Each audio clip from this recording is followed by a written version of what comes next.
ਸਾਰਿਆਂ ਨੂੰ ਪਿਆਰ ਭਰੀ ਸਤਿ ਸ਼੍ਰੀ ਅਕਾਲ। ਪੰਜਾਬੀ ਭਾਸ਼ਾ ਚੈਨਲ 'ਤੇ ਆਪ ਸਭ ਦਾ ਸਵਾਗਤ ਹੈ। ਅੱਜ ਆਪਾਂ 10ਵੀਂ ਸ਼੍ਰੇਣੀ ਦੀ ਪਾਠ ਪੁਸਤਕ ਸਾਹਿਤਮਾਲਾ ਦੇ ਵਾਰਤਕ ਭਾਗ ਵਿੱਚੋਂ ਪ੍ਰਿੰਸੀਪਲ ਤੇਜਾ ਸਿੰਘ ਜੀ ਦਾ ਲੇਖ ਘਰ ਦਾ ਪਿਆਰ ਪੜ੍ਹਾਂਗੇ। ਇਸ ਤੋਂ ਪਹਿਲਾਂ ਅਸੀਂ ਇਸ ਦੇ ਕਵਿਤਾ ਦੇ ਬਾਰੇ ਪੜ੍ਹਿਆ ਹੈ। ਹੁਣ ਅਸੀਂ ਅੱਜ ਤੋਂ ਵਾਰਤਕ ਬਾਰੇ ਪੜ੍ਹਾਂਗੇ। ਸ਼ੁਰੂ ਕਰਨ ਤੋਂ ਪਹਿਲਾਂ ਅਸੀਂ ਪ੍ਰਿੰਸੀਪਲ ਤੇਜਾ ਸਿੰਘ ਦੇ ਜੀਵਨ 'ਤੇ ਇੱਕ ਝਲਕ ਮਾਰਦੇ ਹਾਂ। ਪ੍ਰਿੰਸੀਪਲ ਤੇਜਾ ਸਿੰਘ ਦਾ ਜਨਮ ਭਾਈ ਭਲਾਕਰ ਸਿੰਘ ਦੇ ਘਰ ਮਾਤਾ ਸੁਰਸਤੀ ਦੇ ਉਧਰੋਂ यानी कि उनके पेट से 1894 ਈਸਵੀ ਨੂੰ ਪਿੰਡ ਅੜਿਆਲਾ ਜ਼ਿਲ੍ਹਾ ਰਾਵਲਪਿੰਡੀ ਵਿੱਚ ਹੋਇਆ।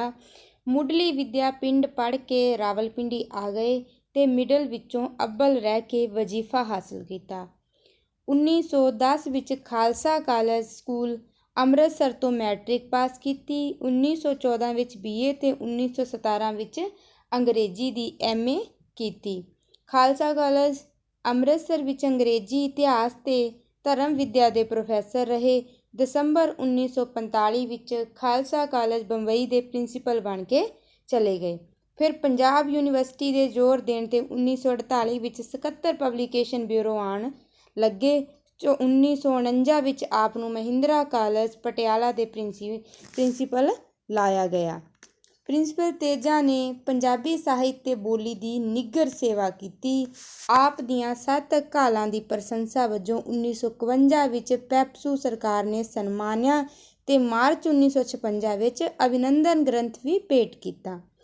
ਵਾਰਤਕ ਵਿੱਚ ਨਿਬੰਧਾਂ ਦੀਆਂ ਪੁਸਤਕਾਂ ਸਾਹਿਤ ਦਰਸ਼ਨ ਨਵੀਆਂ ਸੋਚਾਂ ਸਹਿਜ ਸੁਭਾਅ ਅਤੇ ਘਰ ਦਾ ਪਿਆਰ ਤੋਂ ਇਲਾਵਾ ਆਰਸੀ ਨਾਂ ਦੀ ਸਾਹਿਤਕ ਸਵੈ ਜੀਵਨੀ ਵੀ ਲਿਖੀ। ਪ੍ਰਿੰਸੀਪਲ ਸਾਹਿਬ ਦੇ ਨਿਬੰਧ ਵਾਕਾਫੀਅਤ ਭਰਪੂਰ ਹਨ ਪਰ ਬੋਝਲ ਨਹੀਂ ਹੁੰਦੇ। ਤਾਂ ਅੱਜ ਅਸੀਂ ਇਹਨਾਂ ਦਾ ਨਿਬੰਧ ਘਰ ਦਾ ਪਿਆਰ ਬਾਰੇ ਪੜ੍ਹਾਂਗੇ। ਸ਼ੁਰੂ ਕਰਦੇ ਹਾਂ। ਘਰ ਇੱਟਾਂ ਜਾਂ ਵੱਟਿਆਂ ਦੇ ਬਣੇ ਕੋਠੇ ਨੂੰ ਨਹੀਂ ਕਹਿੰਦੇ कि भाव घर ਨੂੰ जो ईंटों से बना होता है उस कमरे को नहीं बोलते। घर ਤੋਂ ਭਾਵ ਉਹ ਥਾਂ ਹੈ ਜਿੱਥੇ ਮਨੁੱਖ ਦੇ ਪਿਆਰ ਦੀਆਂ ਸਧਰਾਂ ਪਲਦੀਆਂ ਹਨ। ਭਾਵ ਜਿੱਥੇ ਮਨੁੱਖ ਦੇ ਪਿਆਰ ਦੀਆਂ ਇੱਛਾਵਾਂ ਪਲਦੀਆਂ ਹਨ। ਜਿੱਥੇ ਬਾਲਪਨ ਯਾਨੀ ਕਿ ਬਚਪਨ ਵਿੱਚ ਭੈਣ ਅਤੇ ਭਰਾ ਕੋਲੋਂ ਲਾਡ ਲਿਆ ਹੁੰਦਾ ਹੈ। ਲਾਡ ਭਾਵ ਪਿਆਰ ਲਿਆ ਹੁੰਦਾ ਹੈ। ਜਿੱਥੇ ਜਵਾਨੀ ਵਿੱਚ ਸਾਰੇ ਜਹਾਨ ਨੂੰ ਗਾਹ ਕੇ ਲਿਤਾੜ ਕੇ ਖੱਟੀ ਕਮਾਈ करके मुड़ आने ਨੂੰ जी करता है। मतलब जवानी में घर से निकल के जब पूरी कमाई करके जिस जगह आने को मन करता है उसे घर बोलते हैं। जिथे बुढ़ेपे ਵਿੱਚ ਬਹਿ ਕੇ ਸਾਰੇ ਜੀਵਨ ਦੇ ਝਮੇਲਿਆਂ ਯਾਨੀ ਕਿ ਜੀਵਨ ਦੇ ਜਿੰਨੀਆਂ ਵੀ ਮੁਸ਼ਕਿਲਾਂ ਸਮੱਸਿਆਵਾਂ ਹੁੰਦੀਆਂ ਨੇ ਤੋਂ ਮਿਲੀ ਵੇਲ ਨੂੰ ਆਰਾਮ ਨਾਲ ਕੱਟਣ ਵਿੱਚ ਇਉਂ ਸਵਾਦ ਆਉਂਦਾ ਹੈ ਜਿਵੇਂ ਬਚਪਨ ਵਿੱਚ ਮਾਂ ਦੀ ਝੋਲੀ ਵਿੱਚ ਆਉਂਦਾ ਸੀ। ਘਰ ਮਨੁੱਖ ਦੇ ਨਿੱਜੀ ਵਲਵਲਿਆਂ ਅਤੇ ਸ਼ਖਸੀ ਰਹਿਣੀ ਦਾ ਕੇਂਦਰ ਹੁੰਦਾ ਹੈ ਕਿ ਉਸਦੇ ਜਿਹੜੇ ਨਿੱਜੀ ਪਲ ਬਿਤਾਏ ਹੁੰਦੇ ਹਨ ਉਸ ਦਾ ਕੇਂਦਰ ਹੁੰਦਾ ਹੈ ਘਰ।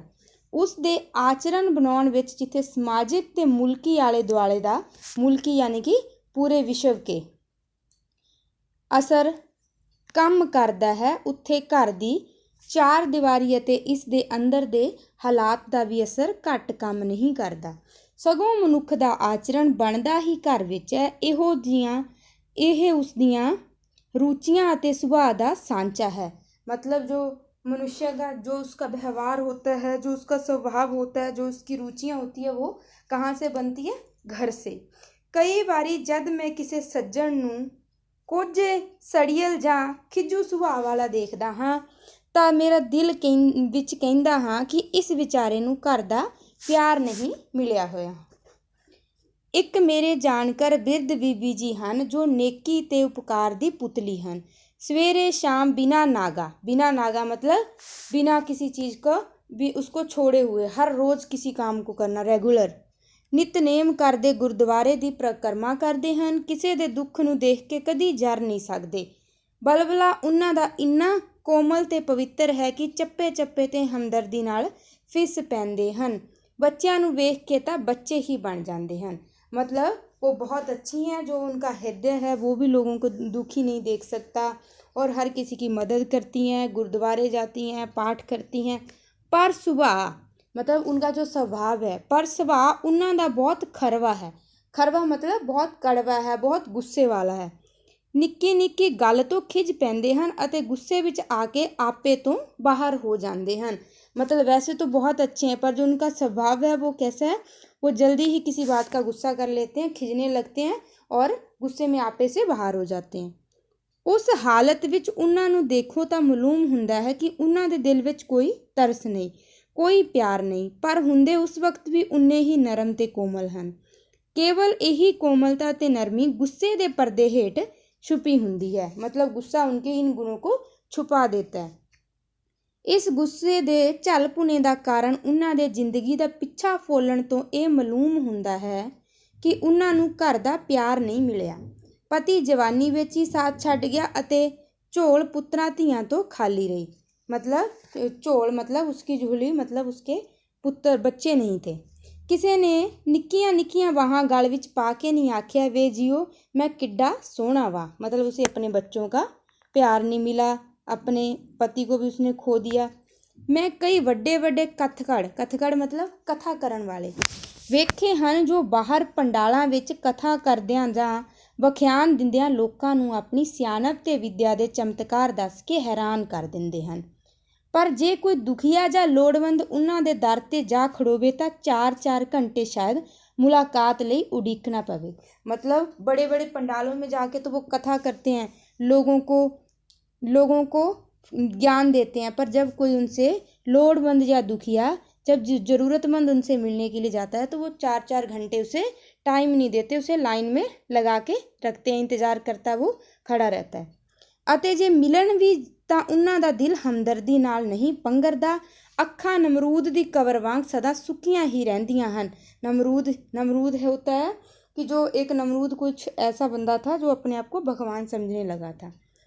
ਤਰਸ ਜਾਂ प्यार नाल सज्जल नहीं सोइयां एडी कड़वाई का कारण। मतलब अगर वो लोगों को शिक्षा दे रहे हैं तो वो इतने कड़वे कैसे हो सकते हैं, लोगों के साथ वो ऐसा व्यवहार कैसे कर सकते हैं। केवल ਇਹ ਕਿ ਇਹੋ ਜਿਹੇ ਸੱਜਣ ਦੀ ਵਹੁਟੀ ਕਿਹਾ ਕਰਦੀ ਹੈ ਭਾਈ ਹੁਰੀ ਆਪਣੀ ਸਾਰੀ ਜ਼ਿੰਦਗੀ ਹੈਂਡਬੈਗ ਨਾਲ ਮੋਟਰਾਂ ਗੱਡੀਆਂ ਦੇ ਸਫ਼ਰ ਵਿੱਚ ਹੀ ਟਪਾ ਛੱਡਦੇ ਹਨ।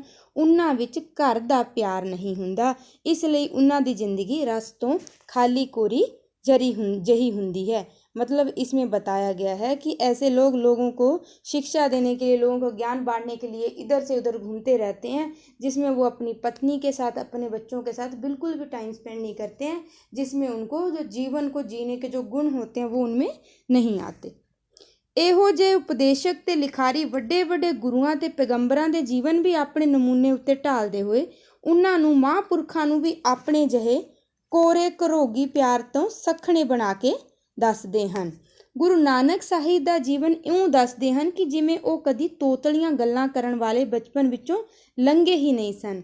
मतलब लेखक कह रहे हैं कि ऐसे लोग जब बड़े बड़े महापुरुषों के बारे में लिखते हैं तो उनके बारे में भी वो वैसा ही लिखते हैं। वो उनकी अच्छी बातें, उनकी सच्चाई की ये सब बातें लिखते हैं, उनके बचपन के बारे में बिल्कुल भी नहीं लिखते, क्योंकि वो भी तो आम इंसान होते हैं, पर वो इस चीज़ों को लिखते ही नहीं हैं। बालपन तो ही उतनियां सियाणियां ते परमार्थ ਦੀਆਂ ਗੱਲਾਂ ਕਰਦੇ ਹੁੰਦੇ ਸਨ ਜਿਤਨੀਆਂ ਕਿ ਵੱਡੀ ਉਮਰ ਵਿੱਚ। ਉਹਨਾਂ ਨੂੰ ਪਤਾ ਹੀ ਨਹੀਂ ਹੁੰਦਾ ਕਿ ਬੱਚਿਆਂ ਦਾ ਭੋਲਾਪਨ, ਅਲਵੇਲੀ ਤਬੀਅਤ, ਭੈਣ ਭਰਾ ਦਾ ਪਿਆਰ, ਲਾੜ ਤੇ ਰੁਸੇਵੇਂ ਮਹਾਂਪੁਰਖਾਂ ਦੀ ਬਣਤਰ ਲਈ ਉਨੇ ਹੀ ਜ਼ਰੂਰੀ ਹਨ ਜਿੰਨੇ ਕਿ ਆਮ ਮਨੁੱਖਾਂ ਲਈ। ਇਸ ਤਜਰਬੇ ਵਿੱਚੋਂ ਲੰਘਣ ਨਾਲ ਖਿਆਲਾਂ, ਬਲਬਲਿਆਂ ਤੇ ਅਮਲਾਂ ਦੀ ਉਸਾਰੀ ਕੁਦਰਤੀ ਤੌਰ 'ਤੇ ਹੁੰਦੀ ਹੈ। ਜਿਨ੍ਹਾਂ ਦੀ ਜ਼ਿੰਦਗੀ ਸਧਾਰਨ ਬਣਨੀ ਹੁੰਦੀ ਹੈ ਉਹਨਾਂ ਨੂੰ ਬਚਪਨ ਦਾ ਇਹ ਤਜਰਬਾ ਸੰਸਾਰ ਦੇ ਆਮ ਕੰਮਾਂ ਲਈ ਤਿਆਰ ਕਰਦਾ है। मतलब जब हम बचपन से ही हम ये इन सब चीज़ों को सीखते हैं, आपस में जब हम मिलजुल के रहते हैं, जब हम आपस में बातें करते हैं, तो ये सब चीज़ें हमें आने वाली हमारी ज़िंदगी के लिए तैयार करती है। ਅਤੇ ਜਿਨ੍ਹਾਂ ਨੇ ਪੂਰਨਤਾ ਪ੍ਰਾਪਤ ਕਰਨੀ ਹੁੰਦੀ ਹੈ ਉਹਨਾਂ ਲਈ ਘਰ ਦਾ ਪਿਆਰ, ਮਾਪਿਆਂ ਤੋਂ ਉਦਰੇਵਾਂ ਤੇ ਰੋਸਾ, ਭੈਣਾਂ ਦਾ ਥਾਂ ਥਾਂ 'ਤੇ ਵੀਰ ਨੂੰ ਬਚਾਉਣਾ ਇੱਕ ਅਜਿਹਾ ਚੌਗਿਰਦਾ ਬਣਾ ਰੱਖਦਾ ਹੈ ਜਿਸ ਤੋਂ ਉਹਨਾਂ ਦੇ ਬਲਬਲੇ ਉੱਚੇ ਸਾਈਂ ਦੇ ਪਿਆਰ ਵੱਲ ਪ੍ਰੇਰੇ ਜਾਂਦੇ ਹਨ ਅਤੇ ਸਿੱਕਾ ਸਿੱਕਣ ਤੇ ਕੁਰਬਾਨੀਆਂ ਕਰਨ ਦੀ ਜਾਂਚ भी होती है। और जो लोग तो साधारण होते हैं उनके लिए तो वो ये सब बहुत ज़रूरी चीज़ें होती है, उनके साथ हमेशा रहती है। जो बड़े बड़े महापुरुष होते हैं उनमें इन्हीं चीज़ों से कुर्बानी करने की का तरीका आता है उन्हें। जिन्हां लिखारियां ने बचपन के जरूरी तजर्बे नूं नहीं समझिया ਉਹਨਾਂ ਨੇ ਈਸਾ ਦਾ ਜੀਵਨ ਉਹਨਾਂ ਦੇ ਬਚਪਨ ਦਾ ਹਾਲ ਦੇਣ ਤੋਂ ਬਿਨਾਂ ਹੀ ਲਿਖ ਦਿੱਤਾ ਅਤੇ ਬੁੱਧ ਮਹਾਰਾਜ ਅਤੇ ਗੁਰੂ ਨਾਨਕ ਦੇ ਮਾਪਿਆਂ ਦੇ ਆਚਰਣ ਨੂੰ ਬਹੁਤ ਕੋਝੇ ਰੰਗ ਵਿੱਚ ਰੰਗਿਆ। ਜੇ ਲਿਖਾਰੀਆਂ ਨੂੰ ਖਿਆਲ ਹੁੰਦਾ ਕਿ ਮਹਾਂਪੁਰਸ਼ ਵੀ ਘਰ ਦੇ ਆਲੇ ਦੁਆਲੇ ਵਿੱਚੋਂ ਚੰਗਾ ਅਸਰ ਲੈ ਸਕਦੇ ਹਨ ਤਾਂ ਉਹ ਇਹਨਾਂ ਦੇ ਮਾਪਿਆਂ ਦਾ ਜ਼ਿਕਰ ਬੜੇ ਸਤਿਕਾਰ ਨਾਲ ਕਰਦੇ ਅਤੇ ਉਹਨਾਂ ਦੇ ਘਰੋਗੀ ਚੁਗਰਦੇ ਵਿੱਚ ਕੁਝ ਵੀ ਮਹਾਨਤਾ ਦੇ ਚਿੰਨ੍ਹ ਲੱਭਣ ਦਾ ਯਤਨ ਕਰਦੇ।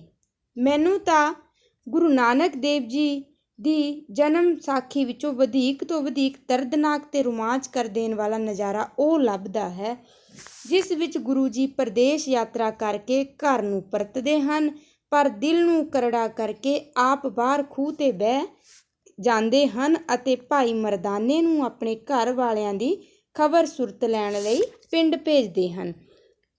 कि जब गुरु नानक देव जी अपने साथी मर्दाने के साथ घर आते हैं पर वो घर पे नहीं जाते क्योंकि उन्हें लगता है कि फिर वो घर पे ही रह जाएंगे, तो वो अपने साथी को घर पे सबका हाल जानने के लिए भेजते हैं। पर कहते हैं कि ये ना दसी कि मैं भी इत्थे आया हाँ। मरदाना माता तृप्ता जी पास पुजदा है ते घर दा हाल पुछ के विदा होण लगदा है। माता जी उसके पिछे पिछे पिंड तो बाहर उस थां पुजदे हन जिथे गुरु जी बैठे सन। जब वो वहाँ से मर्दाना वापिस आ रहा था, विदाई लेके आ रहा होता है कि मैं अब जा रहा हूँ, तो जो गुरु नानक देव जी की माता जी होते हैं तृप्ता देवी, वो भी उसके पीछे पीछे आ जाती हैं। जे किसी ने माँ दे वडितन दे अरसी असर नूं देखना होवे तां इस नज़ारे दे हाल नूं पढ़न। माता अपने पुत्र नूं वेख के विवल हो जाती है अते उस वेले जो ममता वाले लफ्ज़ कहती है उन्हां दा करुणा रस उच्ची तो उच्ची कविता ते उच्चे तो उच्चे वलवले नूं मात करदा है। कि वो बहुत ही करुणा में यहाँ पे चित्र लेखक ने हमारे सामने रखा है। पुत्र दा मत्था चुम के वो कहती है, वे बच्चा मैं वारी मैं तैथों वारी, मैं उन्हां देसां तो वारी उन्हां राहां तो वारी जिन्हां उत्ते चल के तू आया है। कि मतलब मैं वारी मतलब मैं वो कुर्बान हो रही है उस पर। जे कोई सुक्का फिलोसफर हुंदा तां उस वेले अपनी मां नूं कहंदा, जा भई जा, इन्हां तिलां विच तेल नहीं, तू माया दा रूप धार के मैनू भरमाउण आई है। नहीं, गुरु जी माता जी दे वचन सुन के फिस पए ते उसदे चरनां उत्ते डिग के रोए, खूब रोए। ਉਹ ਅਥਰੂ ਹਜ਼ਾਰ ਗਿਆਨ ਧਿਆਨ ਦਾ ਨਿਚੋੜ ਹਨ, ਹਜ਼ਾਰ ਫਰਜ਼ਾਂ ਤੇ ਪਰਉਪਕਾਰਾਂ ਦੀ ਜੜ ਨੂੰ ਸਿੰਜਣ ਵਾਲੇ ਹਨ। ਕੀ ਗੁਰੂ ਨਾਨਕ ਸਾਹਿਬ ਦੇ ਦਿਲ ਉੱਤੇ ਬੀਬੀ ਨਾਨਕੀ ਦੇ ਪਿਆਰ ਦਾ ਘੱਟ ਅਸਰ ਸੀ, ਜਿਸ ਨੇ ਬਚਪਨ ਵਿੱਚ ਲੋਰੀਆਂ ਦੇ ਕੇ ਕੁੱਛੜ ਚੁੱਕ ਕੇ ਪਾਲਿਆ ਸੀ। मतलब जो उनकी बहन थी गुरु नानक देव जी की। पिता दियां चपेड़ां तो बचाया ते खरे सौदे करदियां सलाहिया ते उत्साहिया सी। जे ओ नानक संता ओ की ओ नानकी नहीं सी। कि मुहम्मद साहिब दी जिंदगी उत्ते उन्हां दी बीवी खदीजा दा असर घट सी, जिसने औखे तो औखे वेले उन्हां दी मदद कीती ते उन्हां दे जीवन आदर्श नूं सब तो पहला समझ के उस विच यकीन कीता ते सदा हौसला वधाया।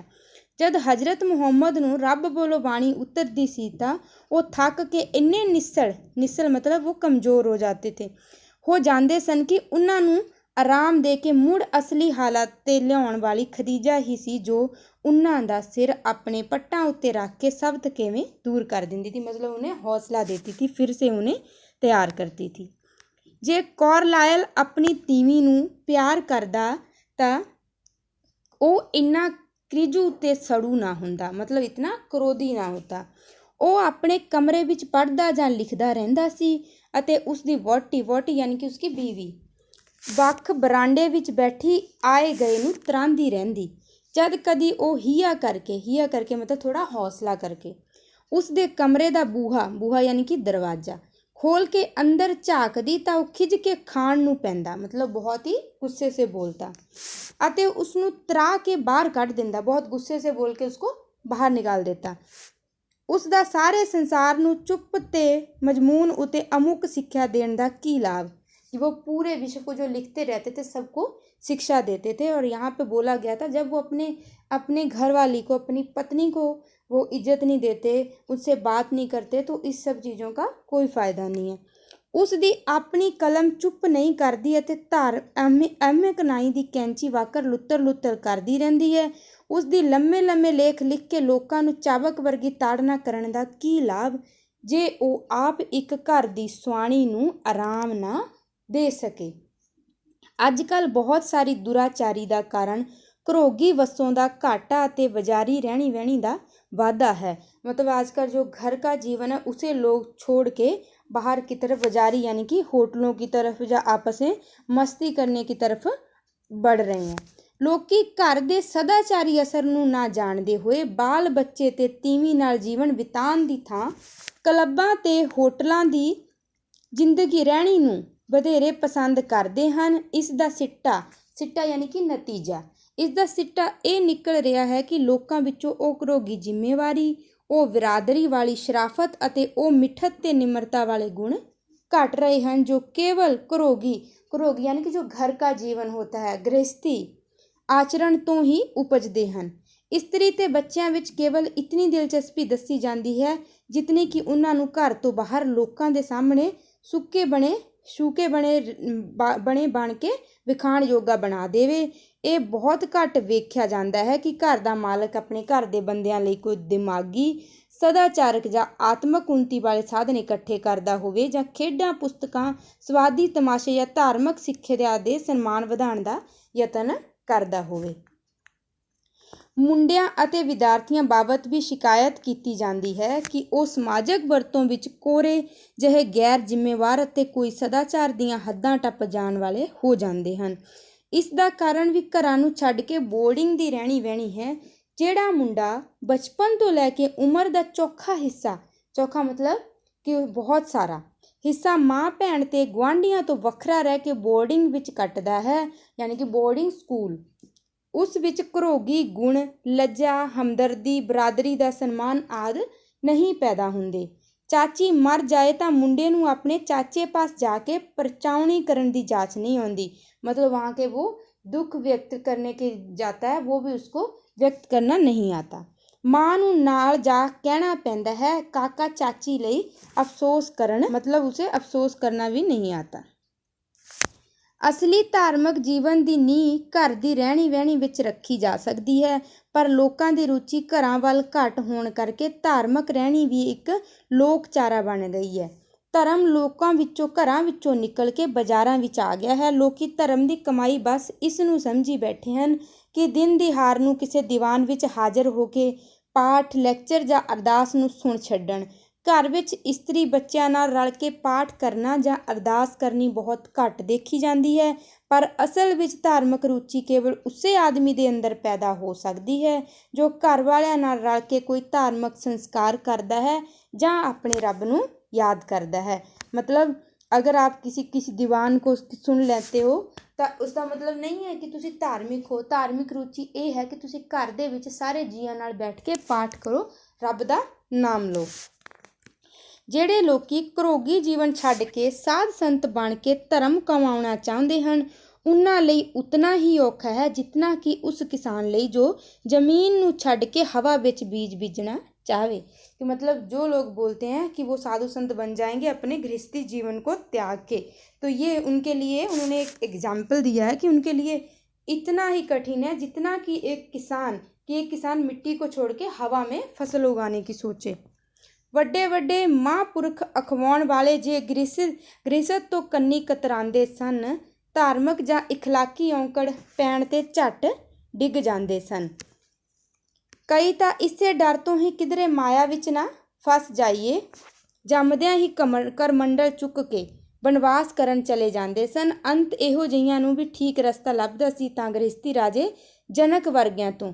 ਇਸੇ ਲਈ ਸਿੱਖ ਗੁਰੂਆਂ ਨੇ ਘਰੋਗੀ ਜੀਵਨ ਉੱਤੇ ਜ਼ੋਰ ਦਿੱਤਾ ਕਿਉਂਕਿ ਸਦਾਚਾਰ ਬਣਦਾ ਹੀ ਜੀਵਨ ਤੋਂ ਹੈ।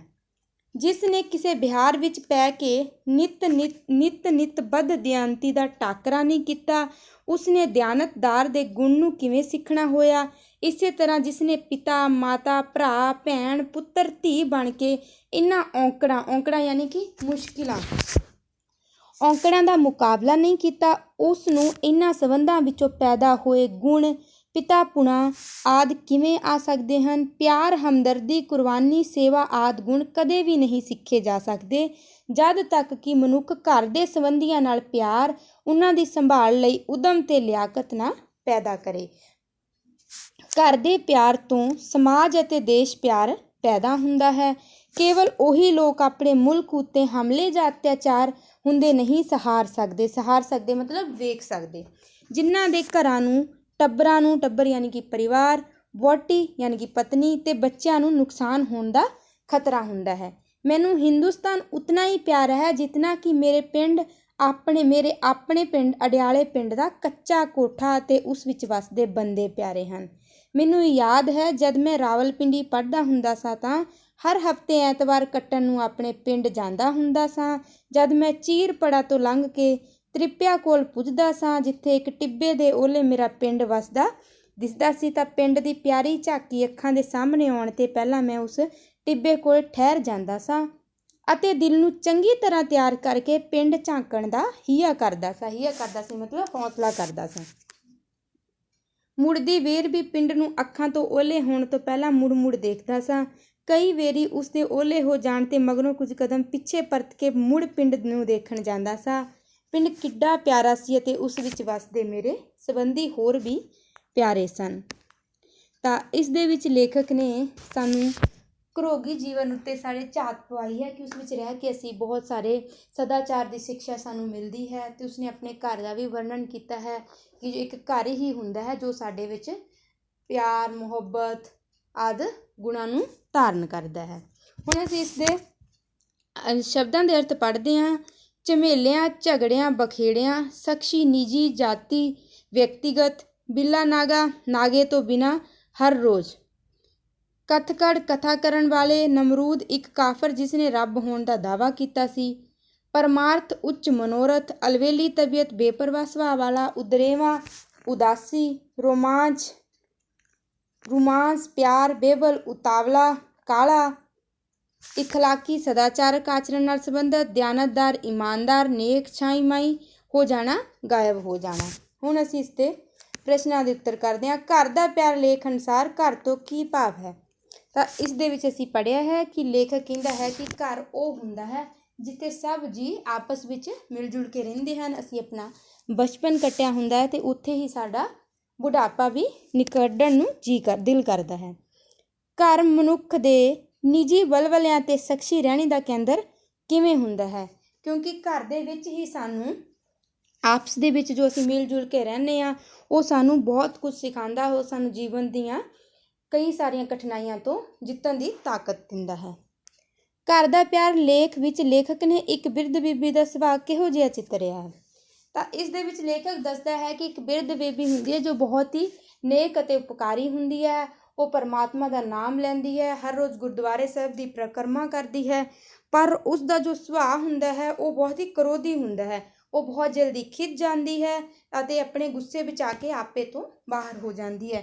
ਭਾਵ ਇਸ ਦਾ ਕਹਿਣ ਦਾ ਇਹ ਹੈ ਕਿ ਉਸ ਦਾ ਜੋ ਗੁੱਸਾ ਹੁੰਦਾ ਹੈ ਉਸ ਦੇ ਜਿਹੜੇ ਚੰਗੇ ਗੁਣ ਹੁੰਦੇ ਹਨ ਉਹਨਾਂ ਨੂੰ ਲੁਕੋ ਦਿੰਦਾ ਹੈ। ਮਹਾਨ ਵਿਅਕਤੀਆਂ ਦੇ ਚਰਿੱਤਰ ਵਿੱਚ ਘਰ ਦੇ ਪਿਆਰ ਦਾ ਕੀ ਮਹੱਤਵ ਹੁੰਦਾ ਹੈ? ਮਹਾਨ ਵਿਅਕਤੀਆਂ ਦੇ ਚਰਿੱਤਰ ਵਿੱਚ ਵੀ ਘਰ ਦੇ ਪਿਆਰ ਦਾ ਬਹੁਤ ਵੱਡਾ ਯੋਗਦਾਨ ਹੁੰਦਾ ਹੈ ਕਿਉਂਕਿ ਇਹੀ ਉਹਨਾਂ ਨੂੰ ਉਸਦੇ ਜੀਵਨ ਦੇ ਵਿੱਚ ਆਉਣ ਵਾਲੀਆਂ ਔਕੜਾਂ ਤੋਂ ਛੁਟਕਾਰਾ ਦੇਣ ਦੀ ਪ੍ਰੇਰਨਾ ਦਿੰਦਾ ਹੈ। ਲੇਖਕ ਨੇ ਗੁਰੂ ਨਾਨਕ ਦੇਵ ਜੀ ਦਾ ਮਾਤਾ ਨਾਲ ਮਿਲਾਪ ਦਾ ਦ੍ਰਿਸ਼ ਕਿਹੋ ਜਿਹਾ ਚਿੱਤਰਿਆ? ਤਾਂ ਲੇਖਕ ਨੇ ਬਹੁਤ ਹੀ ਕਰੁਣਾਮਈ ਢੰਗ ਨਾਲ ਇਸ ਦਾ ਚਿੱਤਰ ਸਾਡੇ ਸਾਹਮਣੇ ਪ੍ਰਸਤੁਤ ਕੀਤਾ ਹੈ, ਜਿਸ ਦੇ ਵਿੱਚ ਜਦੋਂ ਉਸਦੇ ਮਾਤਾ ਜੀ ਮਰਦਾਨੇ ਦਾ ਪਿੱਛਾ ਕਰਦੇ ਗੁਰੂ ਜੀ ਕੋਲ ਪਹੁੰਚਦੇ ਹਨ ਤਾਂ ਬਹੁਤ ਹੀ ਉਸ ਤੋਂ ਕੁਰਬਾਨ ਜਾਂਦੇ ਹਨ, ਤਾਂ ਬਹੁਤ ਰੋਂਦੇ ਹਨ, ਜਿਸ ਕਰਕੇ ਗੁਰੂ ਜੀ ਵੀ ਉਹਨਾਂ ਦੇ ਚਰਨਾਂ ਵਿੱਚ ਡਿੱਗ ਪੈਂਦੇ ਹਨ ਅਤੇ ਰੋਣ ਲੱਗ ਜਾਂਦੇ ਹਨ, ਜੋ ਕਿ ਬਹੁਤ ਹੀ ਕਰੁਣਾਮਈ ਚਿੱਤਰ ਹੈ। ਮੁਹੰਮਦ ਸਾਹਿਬ ਦੀ ਜ਼ਿੰਦਗੀ ਵਿੱਚ ਬੀਵੀ ਖਦੀਜਾ ਕਿਵੇਂ ਵਿਚਰਦੀ ਸੀ? ਆਪਣੇ ਸ਼ਬਦਾਂ ਵਿੱਚ ਲਿਖੋ। ਤਾਂ ਮੁਹੰਮਦ ਸਾਹਿਬ ਦੀ ਜ਼ਿੰਦਗੀ ਵਿੱਚ ਉਹਨਾਂ ਦੀ ਜਿਹੜੀ ਬੀਵੀ ਖਦੀਜਾ ਦਾ ਬਹੁਤ ਵੱਡਾ ਰੋਲ ਸੀ ਕਿਉਂਕਿ ਉਹ ਉਹਨਾਂ ਦਾ ਬਾਰੇ ਸਭ ਤੋਂ ਪਹਿਲਾਂ ਉਸਨੇ ਉਹਨਾਂ 'ਤੇ ਯਕੀਨ ਕੀਤਾ ਅਤੇ ਉਹਨਾਂ ਨੂੰ ਹੌਸਲਾ ਦਿੰਦੀ ਸੀ ਅਤੇ ਹਿੰਮਤ ਦੇ ਕੇ ਉਹਨਾਂ ਨੂੰ ਉਹ ਦੁੱਖ ਦੇ ਵਿੱਚੋਂ ਬਾਹਰ ਕੱਢਦੀ ਸੀ। ਕਾਰਲਾਈਲ ਦਾ ਆਪਣੀ ਪਤਨੀ ਨਾਲ ਵਤੀਰਾ ਕਿਹੋ ਜਿਹਾ ਸੀ ਅਤੇ ਕਿਉਂ? ਕਾਰਲਾਈਲ ਆਪਣੀ ਪਤਨੀ ਨਾਲ ਚੰਗਾ ਉਹਨਾਂ ਦਾ ਵਰਤਾਵ ਨਹੀਂ ਸੀ। ਉਹ ਉਸਦੇ ਨਾਲ ਉਸਦਾ ਸੁਭਾਅ ਬਹੁਤ ਕਰੋਧੀ ਹੁੰਦਾ ਹੈ, ਖਿੱਝ ਕੇ ਉਸ ਨਾਲ ਗੱਲ ਕਰਦਾ ਹੈ, ਉਸ ਕੋਲੇ ਬੈਠ ਕੇ ਕੋਈ ਵੀ ਗੱਲਬਾਤ ਨਹੀਂ ਕਰਦਾ। ਜੇਕਰ ਉਹਨਾਂ ਕੋਲੇ ਆਉਂਦੀ ਹੈ ਤਾਂ ਤਰਾ ਕੇ ਬਾਹਰ ਕੱਢ ਦਿੰਦਾ ਹੈ ਅਤੇ ਗੁੱਸੇ ਨਾਲ ਉਹਨਾਂ ਦੇ ਨਾਲ ਵਿਵਹਾਰ ਕਰਦਾ ਹੈ। ਘਰ ਦੇ ਪਿਆਰ ਤੋਂ ਹੀ ਸਮਾਜ ਅਤੇ ਦੇਸ਼ ਪਿਆਰ ਪੈਦਾ ਹੁੰਦਾ ਹੈ, ਇਸ ਕਥਨ ਦੀ ਵਿਆਖਿਆ ਕਰੋ। ਘਰ ਦੇ ਪਿਆਰ ਤੋਂ ਹੀ ਸਮਾਜ ਅਤੇ ਦੇਸ਼ ਨਾਲ ਸਾਡਾ ਪਿਆਰ ਪੈਦਾ ਹੁੰਦਾ ਹੈ ਕਿਉਂਕਿ ਜੇਕਰ ਅਸੀਂ ਆਪਦੇ ਘਰਦਿਆਂ ਨੂੰ ਪਿਆਰ ਕਰਾਂਗੇ ਤਾਂ ਉਹਨਾਂ ਦੀ ਰੱਖਿਆ ਲਈ ਅਸੀਂ ਆਪਣੇ ਦੇਸ਼ ਅਤੇ ਸਮਾਜ ਵਿੱਚ ਹੋ ਰਹੇ ਅਤਿਆਚਾਰ ਨੂੰ ਬਰਦਾਸ਼ਤ ਨਹੀਂ ਕਰ ਸਕਾਂਗੇ ਤੇ ਉਸ ਦਾ ਡਟ ਕੇ ਮੁਕਾਬਲਾ ਕਰਾਂਗੇ। ਘਰ ਘਟ ਰਹੇ ਹਨ ਅਤੇ ਹੋਟਲ ਵੱਧ ਰਹੇ ਹਨ। ਲੇਖਕ ਅਨੁਸਾਰ ਸਦਾਚਾਰੀ ਜੀਵਨ 'ਤੇ ਕੀ ਪ੍ਰਭਾਵ ਪੈ ਰਿਹਾ ਹੈ? ਕਿਉਂਕਿ ਅੱਜ ਕੱਲ੍ਹ ਦੇ ਸਮੇਂ ਵਿੱਚ ਲੋਕ ਘਰੋਗੀ ਜੀਵਨ ਬਤੀਤ ਕਰਨ ਦੀ ਥਾਂ ਹੋਟਲਾਂ ਦੇ ਵਿੱਚ ਜਾਣਾ ਵਧੇਰੇ ਪਸੰਦ ਕਰਦੇ ਹਨ। ਉਹ ਆਪਣੇ ਬੱਚਿਆਂ ਨਾਲ ਬੈਠਣ ਦੀ ਥਾਂ ਆਪਣੇ ਦੋਸਤਾਂ ਨਾਲ ਸ਼ੁਗਲ ਮਨਾਉਣਾ ਜ਼ਿਆਦਾ ਪਸੰਦ ਕਰਦੇ ਹਨ, ਜਿਸ ਕਰਕੇ ਘਰ ਘਟ ਰਹੇ ਹਨ ਅਤੇ ਹੋਟਲ ਵੱਧ ਰਹੇ ਹਨ। ਮਨੁੱਖ ਦੀਆਂ ਧਾਰਮਿਕ ਰੁਚੀਆਂ ਨੂੰ ਬਲਵਾਨ ਬਣਾਉਣ ਵਿੱਚ ਘਰ ਦੇ ਪਿਆਰ ਦਾ ਕੀ ਮਹੱਤਵ ਹੈ? ਤਾਂ ਮਨੁੱਖ ਦੀਆਂ ਧਾਰਮਿਕ ਰੁਚੀਆਂ ਤਾਂ ਹੀ ਬਲਵਾਨ ਬਣ ਸਕਦੀਆਂ ਜੇਕਰ ਉਸ ਦੇ ਵਿੱਚ ਸਾਰੇ ਘਰ ਦੇ ਜੀਅ ਰਲ ਕੇ ਬੈਠਣ ਅਤੇ ਰੱਬ ਦਾ ਨਾਂ ਲੈਣ, ਪਾਠ ਕਰਨ ਅਤੇ ਅਰਦਾਸ ਕਰਨ। ਇਸੇ ਨਾਲ ਹੀ ਉਹਨਾਂ ਦੇ ਵਿੱਚ ਧਾਰਮਿਕ ਰੁਚੀਆਂ ਦਾ ਵਾਧਾ ਹੋਏਗਾ ਅਤੇ ਸਦਾਚਾਰ ਦੇ ਗੁਣ ਆਉਣਗੇ। ਫਿਰ ਅੱਗੇ ਹੈ, ਲੇਖਕ ਨੇ ਆਪਣੇ ਪਿੰਡ ਦੀ ਝਾਕੀ ਦਾ ਦ੍ਰਿਸ਼ ਕਿਹੋ ਜਿਹਾ ਚਿੱਤਰਿਆ ਹੈ, ਬਿਆਨ ਕਰੋ। ਤਾਂ ਲੇਖਕ ਨੇ ਆਪਣੇ ਪਿੰਡ ਦਾ ਦ੍ਰਿਸ਼ ਦੱਸਿਆ ਹੈ। ਉਹ ਰਾਵਲਪਿੰਡੀ ਸ਼ਹਿਰ ਦੇ ਅਡਿਆਲੇ ਪਿੰਡ ਵਿੱਚ ਸੀ ਅਤੇ ਰਾਵਲਪਿੰਡੀ ਪੜ੍ਹਦੇ ਹੋਏ ਐਤਵਾਰ ਨੂੰ ਆਪਣਾ ਪਿੰਡ ਵੇਖਣ ਜਾਂਦਾ ਸੀ। ਤਾਂ ਚੀਕਪੜਾ ਤੋਂ ਅੱਗੇ ਨਿਕਲ ਕੇ ਉਸ ਦਾ ਜੋ ਪਿੰਡ ਹੁੰਦਾ ਸੀ, ਇੱਕ ਟਿੱਬੇ ਦੇ ਓਹਲੇ ਹੁੰਦਾ ਸੀ। ਉਹ ਆਪਣੇ ਪਿੰਡ ਨੂੰ ਮੁੜ ਦੇਖਦਾ ਸੀ ਅਤੇ ਉਹ ਆਪਣੇ ਪਿੰਡ ਨੂੰ ਅਤੇ ਪਿੰਡ ਵਾਸੀਆਂ ਨੂੰ ਬਹੁਤ ਹੀ ਪਿਆਰ ਕਰਦਾ ਸੀ। ਤਾਂ ਅੱਜ ਅਸੀਂ ਘਰ ਦਾ ਪਿਆਰ, ਜੋ ਕਿ ਪ੍ਰਿੰਸੀਪਲ ਤੇਜਾ ਸਿੰਘ ਦਾ ਲਿਖਿਆ ਹੋਇਆ ਲੇਖ ਹੈ, ਬਾਰੇ ਪੜ੍ਹਿਆ ਹੈ। ਇਸ ਦੇ ਪ੍ਰਸ਼ਨ ਉੱਤਰ ਵੀ ਅਸੀਂ ਕਰ ਲਏ ਹਨ, ਜੋ ਮੈਂ ਲਿਖ ਕੇ ਵੀ ਤੁਹਾਨੂੰ ਕਰਵਾ ਦਾਂਗੀ। ਧੰਨਵਾਦ।